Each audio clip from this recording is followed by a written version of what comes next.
Ышкырык үнү, тарактаган барабан сыяктуу үндөр. Парижде полиция кызматкерлери нааразычылык акциясына чыгышты. Алар бийликтен жумуш шартын жакшыртууну талап кылышууда.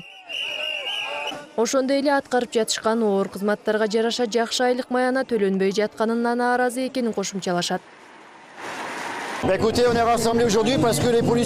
Биз мында чогулганыбыздын себеби учурда өлкөбүздө өзгөчө абал жарыяланган.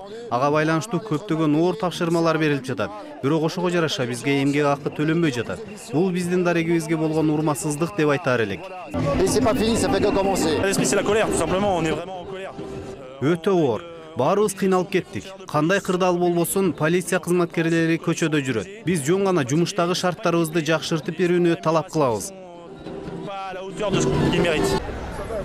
Францияда өзгөчө абал өткөн жылдагы Париждеги теракттан кийин киргизилген. Анда жангечтилер Сан-Денидеги Стade de France стадионунда өздөрүн жардырып, ага катар бир нече ресторандарда атышуу болгон. Кырсыктан 130 киши каза болуп, 300дөн ашууну жараат алган.